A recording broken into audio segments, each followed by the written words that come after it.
சொன்னார்கள், அவர் விட்டிருந்தார் நான் அதை விளக்கி இருப்பேன் உங்களுக்கு, ஆனால் காட்டி கொடுத்து விட்டார் என்று அல்லாஹ்வுடைய தூதர் ஸல்லல்லாஹு அலைஹி வஸல்லம் சொன்னார்கள். அதற்கு பிறகு அல்லாஹ்வுடைய தூதர் ஸல்லல்லாஹு அலைஹி வஸல்லம் மறுபடியும் இப்னு ஸையாதுடைய தாயிடத்தில் ஒரு சஹாபியை அனுப்பி, இவனை வயிற்றுல எத்தனை மாசம் சுமந்தீங்கன்னு கேட்டு வாங்குகிறாங்க. வயிற்றுல எத்தனை மாசம் இவனை சுமந்தீங்க? அப்ப சொன்னாங்க, அவங்களுடைய தாயாய் 12 மாதங்கள் இவனை வயிற்றிலே சுமந்தேன். எத்தனை மாதம்? 12 மாதம் வயிற்றிலே இவனை சுமந்தேன். அடுத்து அல்லாஹ்வுடைய தூதர் ஸல்லல்லாஹு அலைஹி வஸல்லம் கேட்டு வர்றாங்க, பிறந்த உடனே எவ்வளவு கத்துனான்? என்ன சொன்னான்? பிறந்த உடனே கீழே விழுந்த உடனேயே என்ன சொன்னான்? தாயார் சொன்னாங்க, 1 மாசத்துக்கு பிறகு குழந்தை கத்தக்கூடிய சப்தத்தை இவன் கத்தினான் என்று அல்லாஹ்வுடைய தூதர் ஸல்லல்லாஹு அலைஹி வஸல்லம் சொன்னார்கள். அதற்கு பிறகு அல்லாஹ்வுடைய தூதர் ஸல்லல்லாஹு அலைஹி வஸல்லம் அந்த சஹாபிக்கு செய்தி அனுப்புனாங்க, 2 விஷயத்தை மனசுல இப்ப நான் மறைச்சிருக்கேன், அவன்கிட்ட போய் கேட்டு வாங்க, அது என்னன்னு சொல்லி 2 விஷயத்தை ரசூலுல்லாஹி ஸல்லல்லாஹு அலைஹி வஸல்லம் மறைச்சாங்க. ஒரு ஆட்டுடைய ஒரு வகையையும் இந்த துகான் என்ற வார்த்தையை மறுபடியும் ரசூலுல்லாஹி ஸல்லல்லாஹு அலைஹி வஸல்லம் கேட்டு வர சொன்னாங்க. அந்த ஆட்டுடைய பேரை தெளிவா சொல்லிட்டான், துகான துஹுன் மறுபடியும் சொன்னான். ரசூலுல்லாஹி ஸல்லல்லாஹு அலைஹி வஸல்லம் அவர்களுக்கும் இவன் ஒரு தஜ்ஜால் என்று ஒரு சந்தேகம் இருந்தது.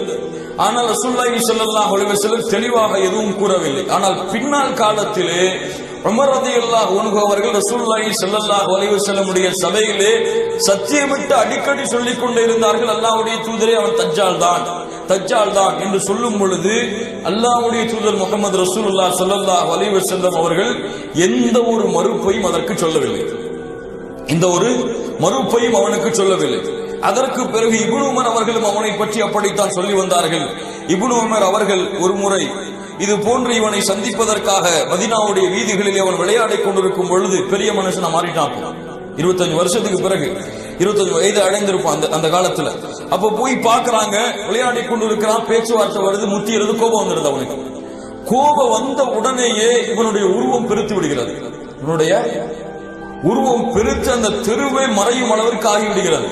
இப்னு உமர் ரலியல்லாஹு அன்ஹு அவர்கள் நேரடியாக ஹஃப்ஸா ரசூலுல்லாஹி ஸல்லல்லாஹு அலைஹி வஸல்லம் உடைய மனைவிமார்களில் ஒருவருடைய வீட்டுக்கு நேரடியாக வந்து பயந்து உட்கார்ந்து இருக்கிறாங்க.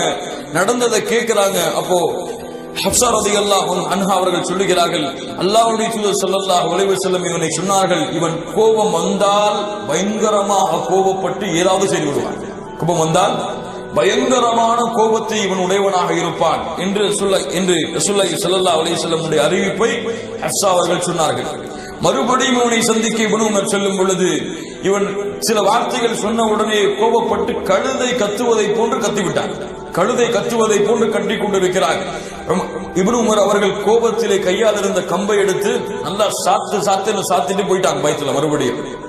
அப்போ இவனுடைய இந்த செய்தியை பொறுத்தவரை இவன் ரசூலுல்லாஹி ஸல்லல்லாஹு அலைஹி வஸல்லம் உடைய காலத்திற்கு பிறகும் சஹாபாக்களுடைய காலத்திலே வாழ்ந்தான். ஆனால் ஹர்ரா என்ற ஒரு போர் நடக்கும் பொழுது எங்க போனானே தெரியல, எங்க போய் தொலைஞ்சானே தெரியல. ஆனால் ஒரு தாபியை சொல்லுகிறார்கள், இவன் நான் யஹூதியா அஸ்பஹான் என்று அழைக்கப்படக்கூடிய இடத்திலே யஹூதியா என்ற இடத்தில் யஹூதிகள் வாழக்கூடிய இன்னைக்கு இருக்கு இந்த இடம், யஹூதியாக்கள் வாழக்கூடிய அந்த ஒரு இடத்திற்கு நான் செல்லும் பொழுது மக்கள் சொன்னார்கள், மறுமை நாளுடைய அடையாளங்களில் ஒரு அடையாளம் இன்று வருகிறார் என்று சொன்னார்கள். நான் காத்திருந்தேன் அந்த ஊரிலேயே. இரவிலே இவனை ஒரு பல்லக்கிலே வைத்து தூக்கி வந்தார்கள். இவன்தான் இப்னு ஸையாத். இப்னு ஸையாதை நான் பார்த்திருந்தேன் மதீனாவிலே. மறுபடியும் அந்த இப்னு ஸையாதை அந்த இடத்திலே பார்த்தேன் என்று சொல்லுகிறார்கள். இப்போ இவ்வளவு பெரிய குழப்பங்கள் இவனை குறித்திருக்கிறது. இப்ப மார்க்க அறிஞர்கள் என்ன விளக்கம் சொல்கிறார்கள் என்றால், இப்னு ஸையாதை பொறுத்தவரை இவன் தஜ்ஜாலாக இருப்பானா என்ற ஒரு சந்தேகம் பல மார்க்க அறிஞர்களுக்கு இருக்கிறது. ஆனால் தமீமுத்தாரி ரலியல்லாஹு அன்ஹு அவர்கள் அறிவிக்கக்கூடிய அந்த நீண்டமான கடல் சம்பவத்துடைய அந்த ஹதீஸிலே வரக்கூடிய தஜ்ஜால் கட்டப்பட்டிருந்தான் அந்த கரையிலே, அந்த ஒரு தீவிலே என்று வருகிறது. அதற்கு முரண்படுகிறது என்று சொல்லும் பொழுது பல மார்க்கறிஞர்கள் பல கருத்துக்களை சொன்னாலும் இப்னு தைமிய்யா ரஹ்மத்துல்லாஹி அலைஹி அவர்கள் தெளிவான ஒரு கருத்தை முன்வைக்கிறார்கள். ரசூலுல்லாஹி ஸல்லல்லாஹு அலைஹி வஸல்லம் மறுமையுடைய அடையாளங்கள் அடையாளத்தை சொன்னார்கள். 30 தஜ்ஜால்கள் தோன்றுவார்கள். அவர்கள் ஒவ்வொருவரும் தன்னை அல்லாஹ்வுடைய ரசூல் என்று வாதிடுவார்களே, அந்த 30இல் ஒன்றாக இவன் இருக்கலாம். ஆனால் பெரிய தஜ்ஜால் தமீமுத்தாரி ரலியல்லாஹு அன்ஹு அறிவிக்கக்கூடிய அந்த ஒரு தஜ்ஜாலாகத்தான் இருப்பான் என்று ஒரு விளக்கத்தை சொல்கிறார்கள். இன்னொரு மார்க்க அறிஞர்கள் இவன் தஜ்ஜால் அல்ல, இவனிடத்திலே ஜின்களுடைய குழப்பம் இருந்திருக்கலாம். ஜின்களுடைய குழப்பம் இருந்திருக்கலாம். அதன் காரணமாகத்தான் நம்ம கேட்கும் பொழுது அரிசி கடலில் இருந்தது, ஷைத்தானுடைய அரிசியை பற்றி கூறினான், பொய்யர்களும் உண்மையாளர்களும் வந்து செல்கிறார்கள் என்று கூறினான், நடப்பதை கூறினான். இதுவெல்லாம் ஷைத்தானால் தீண்டப்பட்டவர்களுக்கு ஏற்படக்கூடிய ஒரு செயலின் காரணமாக இது அந்த செயலாக இருக்கலாம் என்று விளக்கம் கொடுக்கிறார்கள். இதுல எல்லா விளக்கமும் தெளிவாக நமக்கு புரியவில்லை என்றாலும் அல்லாஹ் அறிந்தவர். இதை பற்றிய வார்த்தை ரசூலுல்லாஹி ஸல்லல்லாஹு அலைஹி வஸல்லம் தெளிவாக கூறாத காரணத்தால் இதை குறித்த செய்திகள் எல்லாம் அல்லாஹ்விடத்தில் தான், ஞானங்கள் எல்லாம் அல்லாஹ்விடத்தில் தான். இந்த தஜ்ஜாலை பற்றி இன்று பலர் பலவாறாக தெரிவிக்கிறார்கள். சிலர் தஜ்ஜாலை யூதர்கள் என்று வர்ணிக்கிறார்கள். இன்று வரக்கூடிய சில மார்க்க அறிஞர்களில் சிலர், குறிப்பாக ஆங்கிலம் பேசக்கூடிய மார்க்க அறிஞர்களில் சிலர் தஜ்ஜாலை யூதர்கள் தான் வந்து விட்டார்கள் என்று சொல்கிறார்கள். அதுவும் ஏற்கத்தக்க கருத்து அல்ல. சிலர் ஜார்ஜ் புஷ் என்று சிலரை சொன்னார்கள். அந்த காலத்திலே வாழ்ந்த தஜ்ஜாலை, இந்து வாழக்கூடிய கத்தாபியை, வாழ்ந்து இறந்த மரணித்த கத்தாபியை சொன்னார்கள் தஜ்ஜால் என்று. அதுவெல்லாம் ஏற்றுக்கொள்ளத்தக்க கருத்துக்கள் அல்ல. அல்லாஹ்வுடைய தூதர் ஸல்லல்லாஹு அலைஹி வஸல்லம் தஜ்ஜாலுடைய அடையாளங்களை குறித்து சொன்ன விஷயங்களை நாம் இப்போது பார்ப்போம். தஜ்ஜாலுடைய அடையாளங்களில் ஒன்று நம் புகாரி அவர்கள் பதிவு செய்கிறார்கள். நிச்சயமாக அல்லாஹ்வை பற்றி உங்களுக்கு தெரியும், அவன் ஒரு கண் ஊனமானவன் அல்ல. அல்லாஹ் ஒரு கண் ஊனமானவன் அல்ல. ஆனால் தஜ்ஜால் வலக்கண் திராட்சை, வலக்கண் சுருங்கிய திராட்சையை கொண்டிருக்கும். அவனுடைய வலக்கண் சுருங்கிய திராட்சை எந்த வடிவத்தில் இருக்கிறதோ அது போன்று ஊனமிட்டு இருக்கும் என்று அல்லாஹ்வுடைய தூதர் ஸல்லல்லாஹு அலைஹி வஸல்லம் சொன்னார்கள். அல்லாஹ்வுடைய தூதர் ஸல்லல்லாஹு அலைஹி வஸல்லம் அவர்கள் அவன் ஒரு கண் ஊனமானவன் என்று பல ஹதீஸ்களிலே தெரிவித்திருக்கிறார்கள். அதாவது ரெண்டு கண்ணும் இருக்கும். இன்னைக்கு பயமுறுத்துற மாதிரி நெத்தியில கண் இருக்கும்லாம் கிடையாது. தஜ்ஜாலுக்கு நெத்தியில கண் இருக்கும் சில பேர் சொல்ற மாதிரி எல்லாம் கிடையாது. இரண்டு கண்ணுமே இருக்கும். அந்த ஒரு கண் அதுல ஊனமா இருக்கும், ஒரு கண் ஊனமாக இருக்கும். அடுத்து அல்லாஹ்வுடைய தூதர் ஸல்லல்லாஹு அலைஹி வஸல்லம் சொன்னார்கள், இமாம் புகாரி அவர்கள் பதிவு செய்கிறார்கள், தஜ்ஜாலுடைய இரு கண்களுக்கிடையே காஃபிர் என்று தெளிவாக எழுதியிருக்கும். தஜ்ஜாலுடைய இரு கண்களுக்கிடையே காஃபிர் என்று தெளிவாக எழுதியிருக்கும். ஸல்லல்லாஹு அலைஹி வஸல்லம் சொன்னார்கள், எழுத படிக்க தெரியாத எல்லா மூமின்களும், எழுத தெரிந்த எழுத படிக்க தெரியாத எல்லா மூமின்களும் அதை வாசிப்பார்கள் என்று அல்லாஹ்வுடைய தூதர் ஸல்லல்லாஹு அலைஹி வஸல்லம் சொன்னார்கள். அதற்கு பிறகு அல்லாஹ்வுடைய தூதர் ஸல்லல்லாஹு அலைஹி வஸல்லம் சொன்னார்கள், இமாம் முஸ்லிம் அவர்கள் பதிவு செய்கிறார்கள், அவனுடைய ஒரு கண் மூக்கை, அவனுடைய ஒரு கண்ணின் மூக்கை ஒட்டிய ஓரத்தில் கடினமான ஒரு சதை கட்டி தென்படும், கடினமான ஒரு சதை கட்டி தென்படும் என்று அல்லாஹ்வுடைய தூதர் ஸல்லல்லாஹு அலைஹி வஸல்லம் சொன்னார்கள். இன்னும் பல அவன் சிவந்த நிறமுடையவனாக இருப்பான், வெள்ளை கலந்த சிவந்த வெள்ளை கலந்த சிவந்த நிறமுடையவராக இருப்பான் என்று அல்லாஹ்வுடைய தூதர் ஸல்லல்லாஹு அலைஹி வஸல்லம் அவர்கள் சொன்னார்கள். இப்போ தமீமுத்தாரி அறிவிக்கக்கூடிய ஹதீஸை நாம் இப்போது பார்ப்போம். ஸல்லல்லாஹு அலைஹி வஸல்லம் அவர்கள் ஒரு முறை சொன்னார்கள், அஸ்ஸலாத்துல் ஜாமிஆ, தொழுகைக்கு நீங்கள் விரைந்து ஜமாஅத்துடைய தொழுகைக்கு வாருங்கள். அதாவது ஃபர்தான தொழுகை இல்லை, இது விசேஷமான ஒரு தொழுகை, ஜமாஅத்துடைய தொழுகைக்கு நீங்கள் விரைந்து வாருங்கள் என்று அல்லாஹ்வுடைய தூதர் ஸல்லல்லாஹு அலைஹி வஸல்லம் அறிவிப்பதை செவியுற்று நான் பள்ளிவாசலுக்கு சென்றேன். ரசூலுல்லாஹி ஸல்லல்லாஹு அலைஹி வஸல்லமோடு தொழுது முடித்ததும் நபி ஸல்லல்லாஹு அலைஹி வஸல்லம் சிரித்துக் கொண்டு மிம்பரில் அமர்ந்திருந்தார்கள். ஒவ்வொருவரும் தொழுத இடத்திலே அமர்ந்திருந்தார்கள். ரசூலுல்லாஹி ஸல்லல்லாஹு அலைஹி வஸல்லம் அவர்கள், நான் உங்களை ஏன் கூட்டினேன் என்பதை நீங்கள் அறிவீர்களா என்று கேட்டார்கள். இப்ப சஹாபாக்கள் சொன்னாங்க, அல்லாஹு வ ரசூலுஹு அஅலம், அல்லாஹும் அல்லாஹ்வுடைய தூதரும் தான் நன்கறிந்தவர்கள். அப்போது சொன்னார்கள், அச்சமூட்டவோ ஆர்வமூட்டவோ உங்களை நான் கூட்டவில்லை. தமீமுத்தாரி அவர்கள் கிறிஸ்தவராக இருந்தார், அவர் இஸ்லாத்தை ஏற்றுக்கொண்டார். தஜ்ஜால் பற்றி நான் உங்களுக்கு கூறி வந்ததற்கேற்ப அவர் ஒரு செய்தி என்னிடத்திலே கூறினார். அவர் என்ன சொன்னார் என்றால், லக்கும் சுகாம் ஆகிய கோத்திரத்தை சேர்ந்த 30 நபர்களோடு நான் கடலிலே பயணமானேன். ஒரு மாதம் அலைகளால் நாங்கள் அலக்கடிக்கப்பட்டோம். ஒரு மாதம் கடல் அலைகளால் நாங்கள் அலக்கடிக்கப்பட்டுக் கொண்டிருந்தோம்.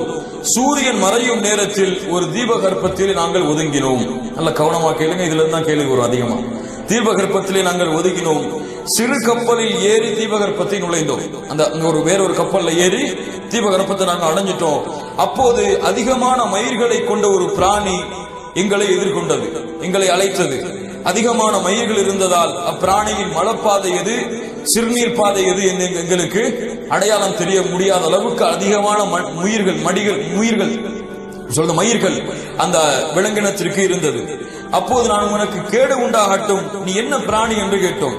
அப்போது நான் ஜக்ஷசா என்ற பிராணி கூறியது, நீங்கள் இந்த மடத்தில் உள்ள மனிதனிடம் செல்லுங்கள், அவர் உங்களை பற்றி அறிவதில் மிக ஆர்வமுடையவராக இருக்கிறார் என்று கூறி அனுப்பியது. அப்போது நாங்கள் வேகமா போய் அந்த மடாலயத்தை அறிஞ்சோம். அப்போ ஒரு பருமனான ஒரு மனிதனை பார்த்தோம். நல்ல குண்டா ஒரு மனிதன். அவனை போன்ற ஒரு படைப்பை இதுவரை நாங்கள் பார்த்ததே இல்லை. அவனுடைய கரண்டை கால்களும் முட்டுக்கால்களும் இரும்பினால் கட்டப்பட்டிருந்தது. கரண்டை கால்களும் முட்டுக்கால்களும் இரும்பினால் கட்டப்பட்டிருந்தது. கழுத்துடன் தலை சேர்ந்து கட்டப்பட்டிருந்தான். உனக்கு கேடு உண்டாகட்டும், ஏன் இந்த நிலை என்று கேட்டோம். அப்போது அந்த மனிதன், என்னை பற்றி அறிய சக்தி பெற்று விட்டீர்கள், எனவே நீங்கள் யார் என்று கேட்டான். ஆனால் அரபியர்கள் என்று கூறியவுடன் ஒரு நாங்க எப்படி வந்தோம்னு சொல்றோம். அப்ப இந்த விலங்கினம் எங்களை பார்த்துச்சு உங்கள்கிட்ட அனுப்பிச்சோம் நாங்க சொன்னோம். யார் அறிவிக்கிறா? தமிமுத்தாரி சொல்லிக்கிட்டே வராங்க. சொல்ல அப்படி சொல்றாங்க. அப்போ சொன்னா, பைசான் என்ற இடத்தில் பேரிச்ச மரங்கள் பலன் தருகின்றனவா? அவன் கேட்ட முதல் கேள்வி. அப்போது சொன்னார்கள், ஆம், பலன் தருகிறது. அப்ப சொன்னா தஜ்ஜால், விரைவில் அங்குள்ள மரங்கள் பயனளிக்காமல் போகும். விரைவில் அங்குள்ள மரங்கள் பயனளிக்காமல் போகும். தபர்ரியா என்ற ஏரியை பற்றி எனக்கு கூறுங்கள் என்று இரண்டாவது கேள்வி கேட்கிறான். அப்போது அதில் தண்ணீர் உள்ளதா என்று கேட்டான். அதில் அதிகமான தண்ணீர் உள்ளது என்று நாங்கள் கூறினோம். அதற்கு அவன், விரைவில் அந்த தண்ணீர் வற்றும் என்று கூறினான். அதற்கு பிறகு கேட்டான், சுக்கூர் என்ற நீரூற்றில் தண்ணீர் உள்ளதா? அப்போது சொன்னோம், தண்ணீரால் மக்கள் விவசாயம் செய்கிறார்களா என்று கேட்டான். அதற்கு நாங்கள் ஆம் என்றோம். தண்ணீர் அதிகமாகவே உள்ளது, அதில் விவசாயம் செய்கிறார்கள் என்றோம். அதற்கு பிறகு அவன் கேட்டான், உம்மி சமூகத்தில் தோன்றக்கூடிய நபியின் நிலை என்ன என்று கேட்கும் பொழுது, அவர் தோன்றிவிட்டாரா, அவர் மக்காவில் இருந்து மதீனாவிற்கு வந்து விட்டாரா என்று கேட்டான். நாங்கள் ஆம் என்றோம். அரபுகள் அவருடன் போர் செய்தார்களா என்று கேட்டான். நாங்கள் ஆம் என்றோம். அதற்கு பிறகு, நீங்கள் அவருக்கு கட்டுப்படுவதே நல்லது என்று கூறினான். நான் இப்போது என்னை பற்றி கூறுகிறேன் என்று கூறி, நான் தான் தஜ்ஜாலாவேன். வெகு விரைவில் எனக்கு அனுமதி வழங்கப்படலாம். அப்போது நான் வெளியே வருவேன்.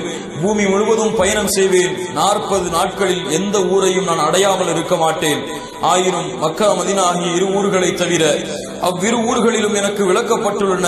நான் நுழையும் போதெல்லாம் ஒரு மலக்கு தன்னிடத்தில் இருக்கக்கூடிய வாளை வைத்துக் கொண்டு என்னை விரட்டி கொண்டே இருப்பார். இரு ஊரிலும் என்னால் நுழைய முடியாது என்று கூறி அல்லாஹ்வுடைய தூதர் ஸல்லல்லாஹு அலைஹி வஸல்லம் இடத்திலே இந்த சம்பவத்தை கூறுகிறார்கள். அதற்கு பிறகு ரசூலுல்லாஹி ஸல்லல்லாஹு அலைஹி வஸல்லம் தன்னுடைய கைத்தடியால் சொல்லிக் கொண்டது ரசூலுல்லாஹ் மிம்பர்ல தட்டுறாங்க.